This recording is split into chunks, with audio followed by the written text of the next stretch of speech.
Hey, what's up, my construction entrepreneurs? Tyrone Jones here. Hey, I wanted to discuss some of the requirements to become a licensed contractor. And I think sometimes we get the information that it's hard to become a contractor. I wouldn't say it's hard to become a contractor, but I think some of the things you will find out you have already done and you meet the requirements to become a contractor or to be qualified to become a contractor.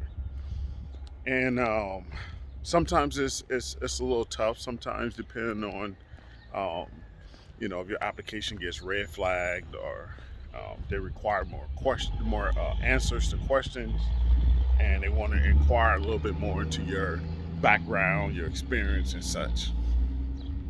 But for the most part, if you have 4 years experience within a 10-year period, you qualify on the experience side. Okay? So that's 4 years of experience within a 10-year period. Now, those 4 years, they want those 4 years to be at a journeyman level of experience or higher. Now, we cannot be now listen, with that 4 years experience at journeyman level or higher, right? So a lot of applicants may think that, oh, I'm a manager, right? I'm a superintendent. Then I'm good to go what as far as the experience. But you have to realize that out of 1 year, they want you to have hands-on experience out of that 4 years.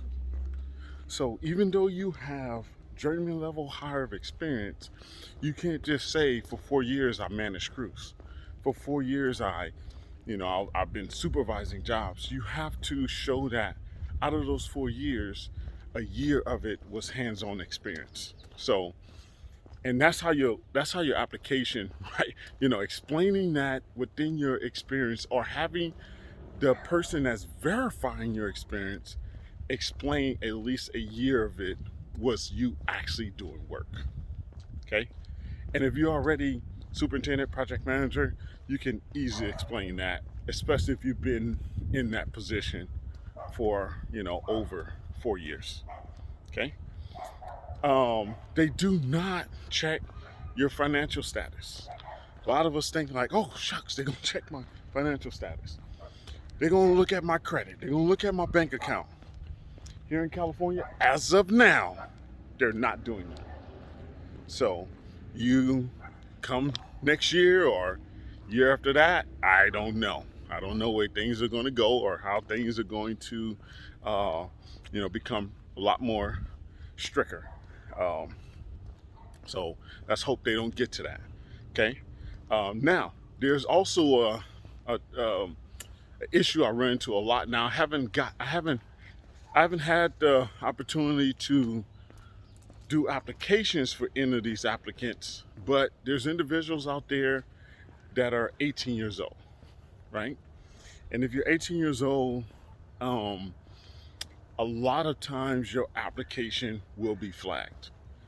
Why? Because of the 4 years that they're expecting to be at a journeyman level or higher, right?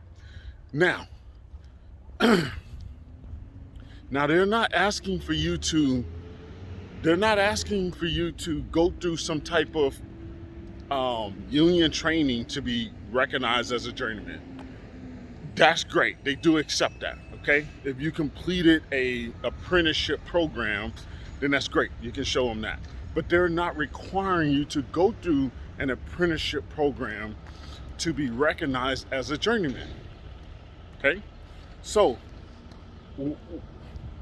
one of the things I want to say is that if you're 18 years old, basically you're saying that you've been a journeyman since you was 14. Okay? So if you're saying that you've been a journeyman since you was 14, then you have to really understand that they will flag it because they're going to say at 14 you was a journeyman, you was running work. And some individuals out there have had that experience at that younger age because their father, their uncle, their mom, their aunt, you know, was already in the construction industry and already have a construction company. Okay, so it can fly. I think you can get away. I just never done an applicant of that age with that experience so young. But don't let it be. Don't let, you know, hearing that you're 18 years old and that it will flag you, stop you from going after your license. If you're ready, then you can go after it. Don't let that stop you. So next, criminal background. Criminal background is a serious thing when dealing with the CSLB. Okay, you can get flagged. Now they want you to have, I believe it's 7 years. I want to say 5 to 7 years from any felony conviction to have passed. 3 to 5 years, I believe it is. Need to look that up to see what the exact number it is. 3 to 5 years for misdemeanor to have passed from conviction date. So, but that doesn't. I actually filed my license. I actually filed to get my license in under that time frame. Okay, I actually filed to get my license in under that time frame, and I only got flagged on the back end of everything, which was the saddest thing. So you got to watch that story of me, what I went through to get my license. That was crazy, but don't let that stop you either. Okay, because you won't be the only applicant that has gotten their license that was under that 5 or 7 year mark. Guarantee you. Okay? So don't let that stop you either. So we talked about experience, age requirements. You have to be 18 years or older. You have to be. We also talked about financial responsibility. Now listen, the financial, when the finance part of it will come into play when you are, it will come into play when you go for your bond. Okay, when you go for your bond after you pass your test. Okay, so you pass the exam and now you have to get a $15,000 bond. Okay, to get that $15,000 bond, that bond will be based on your credit. I'm trying to get the lighting right. That bond will be based on your credit. Okay, if you have terrible credit, then you can pay as high as $500 to $750 for that particular bond. Okay, if you have good credit, you can pay as little as $99 to $150 for that particular bond. So don't allow the $15,000 bond ticket to deter you from getting your license. It's not that expensive. And then for the ones that's with bad credit, right?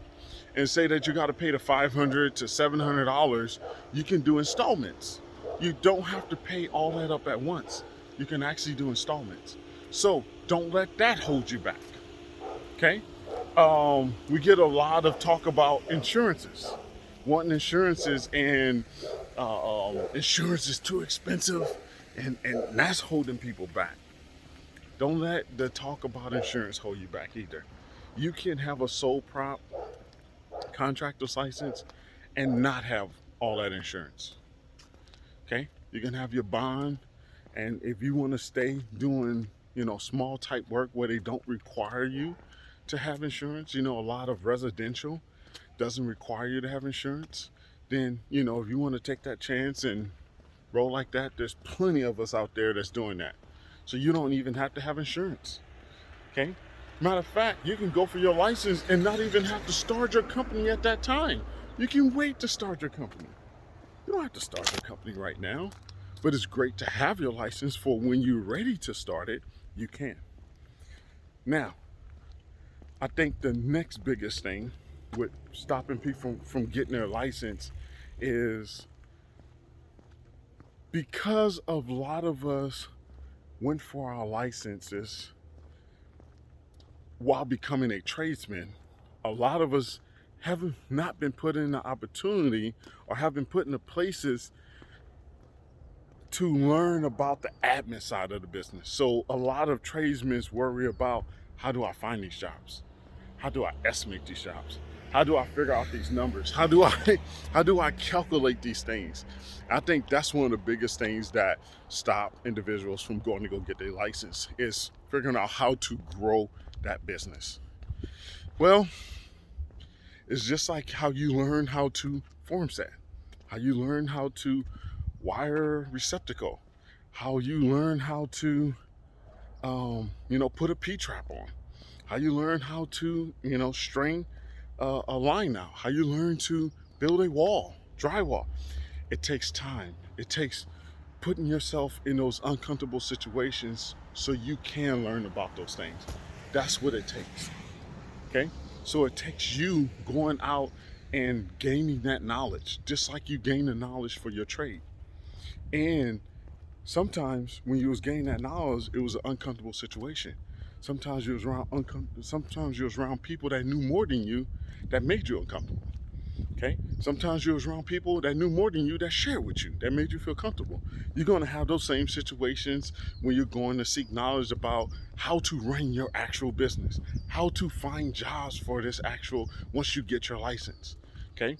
You have to learn that part, as just like you learn how to be hands-on within your trade. You have to learn, you have to seek this information. You have to put yourself in positions, like you put yourselves on certain jobs, took up certain positions to learn this information. And you can gather it. As long as you learn enough about it, you don't have to be an expert in it. Learn enough about it to where you can hire the right person to do it. You can team up with the right people to do it. If you don't have the desire to become an expert in it, to become a professional in it, okay? But you need to hire the right people to put those things into motion for you, okay? And that's it. So that's basically the steps in trying to eliminate the fears with getting your contractor's license. If you have any other questions, let me know. Leave it down in the comment section, and I'll answer the questions. I usually try to get to all the questions. And come on now, it's 2020, about to be 2021. Go get your license. Go get it. I don't care if you even don't sign up with my school. Go get your license. It's not that hard. My construction entrepreneurs, I'm gonna let you go with that. Let me know, what questions do you have about getting your license? Do not let those things hold you back. And listening to them people that don't have licenses, that's sending out questions that may stump you, okay? May stop you in your tracks, okay? I'm gonna let you go with that. My construction entrepreneurs, hustle hard, then hustle harder. Catch you on the next one.